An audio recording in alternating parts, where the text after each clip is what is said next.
मंच पर विराजमान कर्नाटक के राज्यपाल श्रीमान वजुभाई वाला, परम पूज्य जगत गुरु श्रीमान शिवरात्रि देशिकेंद्र महास्वामी जी,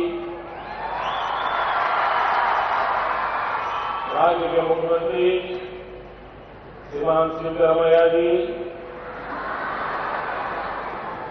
केंद्र में मंत्रिपरिषद के मेरे साथी श्रीमान जीवी सदानंद गौड़ा, श्रीमान अनंत कुमार, श्रीमान जीएम सिद्धेश्वरा, श्रीमान वी श्रीनिवास प्रसाद, परम पूज्य श्रीमान शिवा कुमार महास्वामी जी, ईश्वर के नाम पर सांसद और प्रदेश भाजपा के अध्यक्ष श्रीमान प्रहलाद जोशी, परम पूज्य श्रीमान सिद्धेश्वरा महास्वामी जी ज्ञान योग आश्रम, पूर्व मुख्यमंत्री और विपक्ष के नेता श्रीमान जगदीश शेट्टर जी,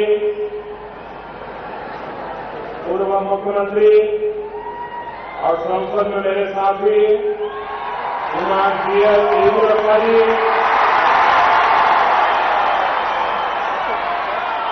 राज्य सरकार के मंत्री श्रीमान एसआर पाटिल जी, सांसद श्रीमान बीएल प्रताप सिंह, पूर्व मंत्री श्रीमान वी सोमनाथ, विधायक श्रीमान वी बासु, मेयर श्रीमान बीएल बायप्पा, सेलिब्रेशन कमेटी के अध्यक्ष जस्टिस श्रीमान शिवराज पाटिल जी, मैसूरिया, तृतीय बंधु भगिनी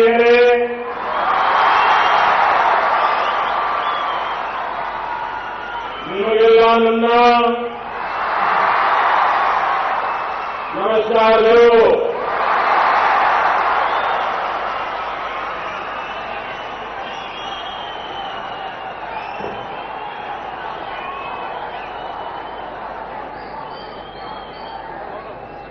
मुझे पूछ रहे थे कि मैं हिंदी में बोलूं तो यहां ट्रांसलेशन करने की जरूरत है क्या?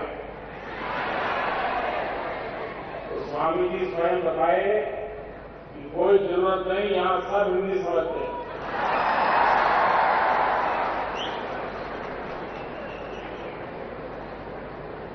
ये मेरा सौभाग्य है इस पवित्र उपक्रम में मुझे शरीक होने का अवसर मिला है।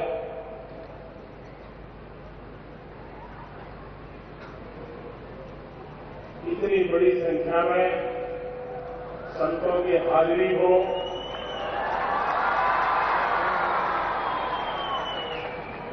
इतने वरिष्ठ संत इस उम्र में जिस समारोह में उपस्थित हो, ऐसा सौभाग्य कहां मिलता है?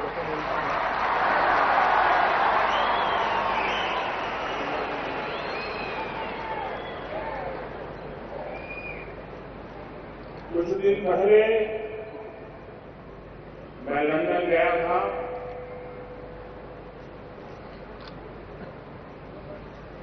लोकतंत्र की बातें, मानवतावाद की बातें, विमेन एम्पावरमेंट की चर्चाएं दुनिया के देशों को लगता है ये सारे विचार वहीं पर शुरू हुए, वहीं पर पैदा हुए और दुनिया को वहीं से मिले। जहां इस प्रकार की सोच है वहां पर मुझे उस महापुरुष के स्टैच्यू का अनावरण करने का सौभाग्य मिला कि बसवेश्वर जी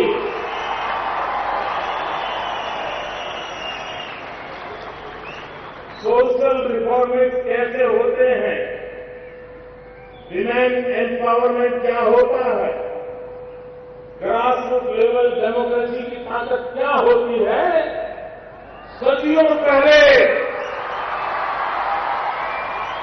इसी धरती के महापुरुष बसवेश्वर जी ने दुनिया को करके दिखाया।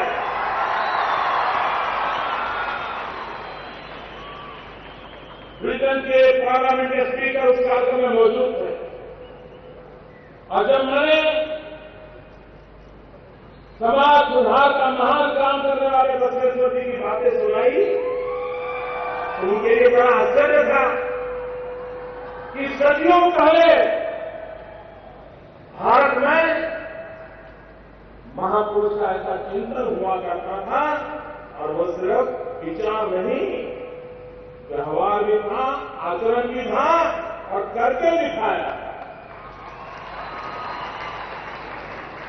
आज उसी परंपरा की एक कड़ी के साथ मुझे जुड़ने का सौभाग्य मिला है।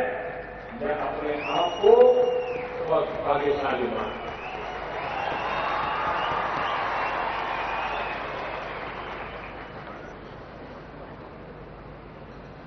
सारे विश्व में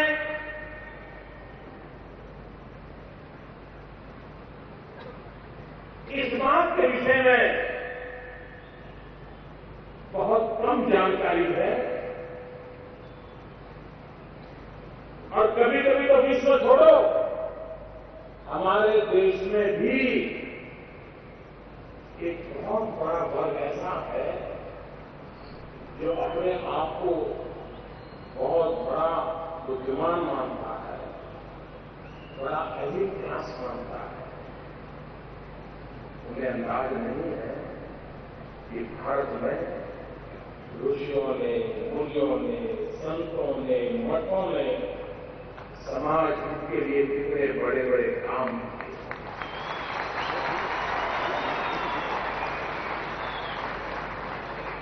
उनका उस तरफ ध्यान ही नहीं है और इसलिए ज्यादातर हमारी इस महान परंपरा की आलोचना करते रहना यही कुछ लोगों की आदत बन गई है। इस देश की विशेषता है कि हजारों साल पुराने समाज जीवन में समय समय पर किसी न किसी बुराई ने प्रवेश कर दिया। समाज में कितने से आई, गलत चीजें घुस गई, गलत परंपराएं घुस गई, जिसने समाज के आत्मा को भी तहस नहस कर दिया। लेकिन उसके बाद यही समाज की जरूरत ताकत देखिए कि इसी समाज में से संत पैदा हुए, समाज सुधारक पैदा हुए, ऋषि मुनि पैदा हुए और उन्होंने समाज के विरोधों के बावजूद भी समाज सुधार का बीड़ा उठाया और समाज की बुराइयों से समाज को मुक्त कराने का अविरत प्रयास किया। हजारों साल से यह वेद, यह परंपरा, यह संस्कृति इसलिए बची है कि हर युग में जब जब संकट आया, जब जब हमारे भीतर बुराइयां आई, हमारे भीतर से ही एक नई ऊर्जा पैदा हुई, नया नेतृत्व पैदा हुआ, नई ताकत पैदा हुई, नई संत परंपरा पैदा हुई और समाज सुधार का काम चलता रहा। और इसलिए मैं आज जब इस होली में जगतगुरु डॉक्टर शिवरात्रि राजेंद्र महास्वामी जी की शताब्दी समारोह में आया है, उस महान परंपरा को नमन करने के लिए आया।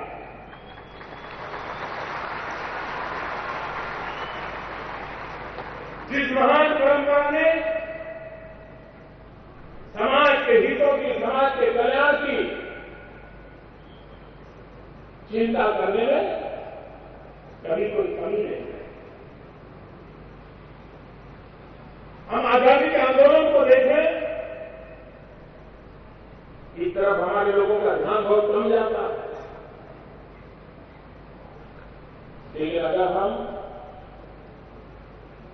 आजादी के आंदोलन को देखें तो 19वीं शताब्दी में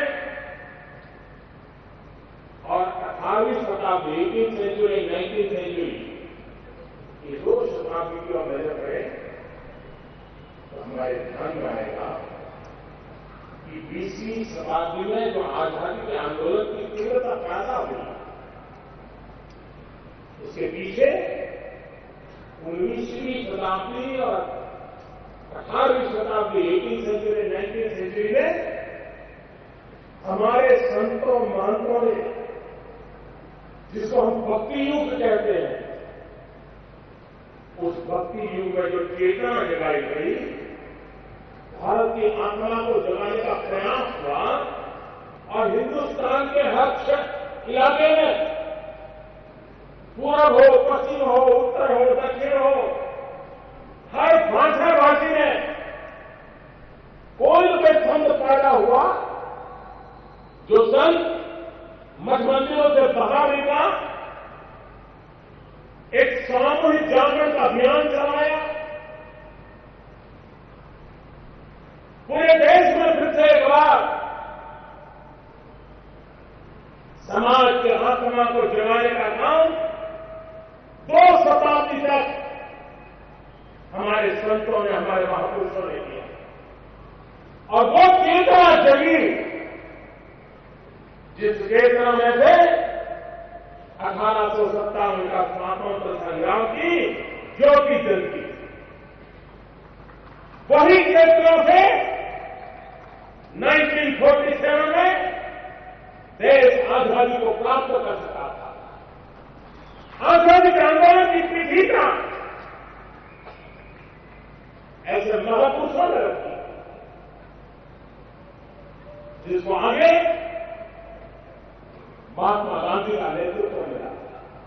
और देखने महात्मा गांधी को भी कभी राजनेता के रूप में नहीं देखा था, उसी संत परंपरा की कड़ी के रूप में देखा, तभी तो उनको महात्मा कहा था।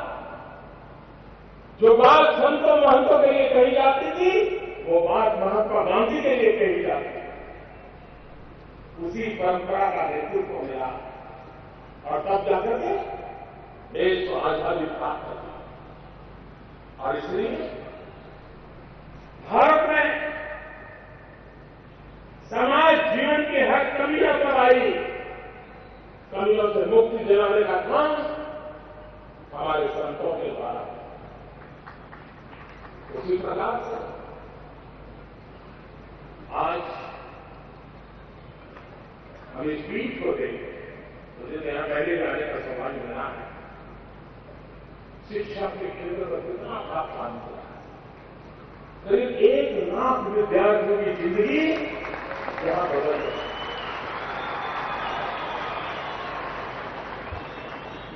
एक प्रकार से सरकार का काम संत कर रहे हैं।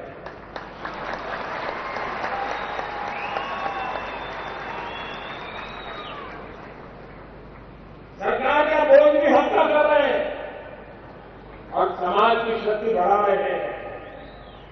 आज यहां इस शताब्दी समारोह में एक नॉलेज रिसोर्स सेंटर का आरंभ हुआ।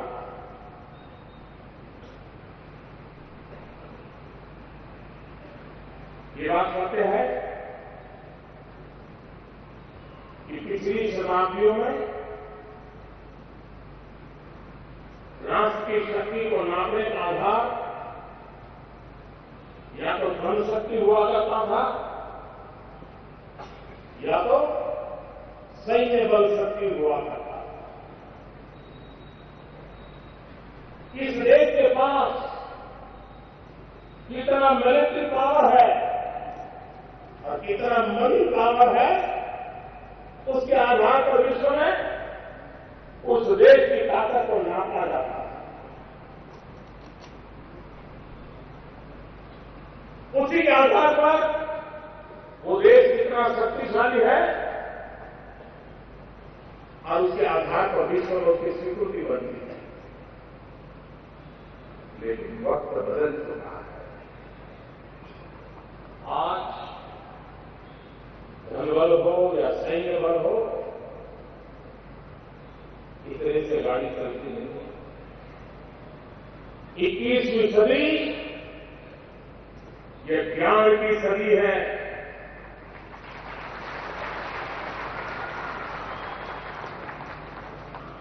नॉलेज की सेंचुरी है।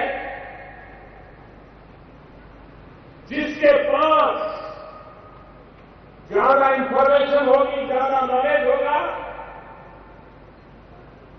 समय के आगे सोचने वाले इनोवेशन होंगे, दुनिया पर उसी देश की चलने वाली है। और इसलिए 21वीं सदी की ताकत को संतों ने पहचाना और उस ताकत को वैज्ञानिक तरीके से बल देने के लिए आज नॉलेज रिसोर्स सेंटर का आरंभ हो रहा है। पिछली अनेक शताब्दियों में मानव जात ने ज्ञान के आधार पर, विज्ञान के आधार पर, टेक्नोलॉजी के आधार पर जो प्रगति की है, आज हर घंटे, हर दिन, हर महीना, हर साल विज्ञान के नए आविष्कार, ज्ञान का सविशेष प्रभाव, टेक्नोलॉजी का प्रभुत्व समाज जीवन को इतना तेजी से बदल रहा है जो पिछली शताब्दियों में कभी नहीं हुआ था। जिस गति से दुनिया बदल रही है, टेक्नोलॉजी और विज्ञान और ज्ञान के आधार पर उसको कोप अप करने के लिए कभी कभी मानव की कल्पना शक्ति भी कम पड़ जाती है। कहीं एक जगह पे लोग आगे बढ़ गए तो हम सोचते रह जाते हैं, अगर हम वहां कहां पहुंचे। दुनिया इतनी तेजी से ज्ञान, विज्ञान और टेक्नोलॉजी के सहारे बदल रही है। क्या भारत इंतजाम करता रहेगा क्या? क्या भारत यही सोचता रहेगा क्या कि कोई महापुरुष को संत महात्मा के आशीर्वाद मिल जाएंगे और देश महान हो जाएगा? संत भी ऐसा नहीं मानते।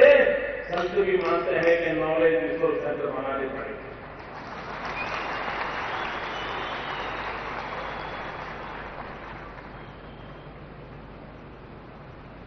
नए इनोवेशन होने चाहिए। पिछले दिनों आपको पता होगा, पेरिस में दुनिया के सभी देश के लोग इकट्ठे आए। एक बड़ा विश्व का कुंभ मेला लगा था और वे सब ब्रह्मांड की चिंता करने में लगे। ग्लोबल वार्मिंग से कैसे मानव जात को बचाया जाए, विश्व को बचाया जाए, पृथ्वी को बचाया जाए, इसकी चिंता हो रही। लेकिन वहां पर दो बातें हुई। एक, भारत, अमेरिका, फ्रांस इनके इनिशिएटिव से इनोवेशन पर बल देने के लिए योजना बनी और इस संकट का सामना करना होगा तो नए अनुसंधान करने पड़ेंगे, इनोवेशन करने पड़ेंगे और उसके लिए एक सामूहिक रूप से प्रयास करने की आवश्यकता है। और दूसरा वहां निर्णय हुआ, जो देश जहां 300 दिवस से ज्यादा सूर्य प्रकाश उपलब्ध होता है, ऐसे देश इकट्ठे आए। विश्व में करीब 122 कंट्री ऐसे हैं कि जहां सोलर रेडिएशन काफी मात्रा में है। और इसलिए भारत के प्रयासों से, भारत के नेतृत्व में दुनिया के 122 देश, जहां 300 दिवस से ज्यादा सूर्य प्रकाश रहता है, इकट्ठे आए और सूर्य शक्ति का मानव जात में कैसे उपयोग हो, उस पर एक संगठन का निर्माण किया। इन चीजों का आने वाले युगों का प्रभाव रहने वाला है। उसके मूल में ज्ञान है, विज्ञान है, टेक्नोलॉजी है, इनोवेशन, और वही बदलाव आएगा। और बदलाव को लाने की दिशा में एक उत्तम कदम, और मैं मानता हूं कि शताब्दी समारोह का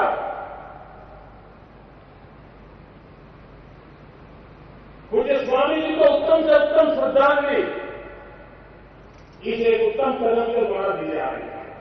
और इसके लिए आप सब बधाई के पात्र हैं, अभिनंदन के पात्र हैं। भारत सरकार की तरफ से एक उत्तम प्रयासों के लिए हमेशा हमेशा कंधे से कंधा मिला करके देश, दिल्ली में बैठी हुई सरकार आपके साथ चलेगी।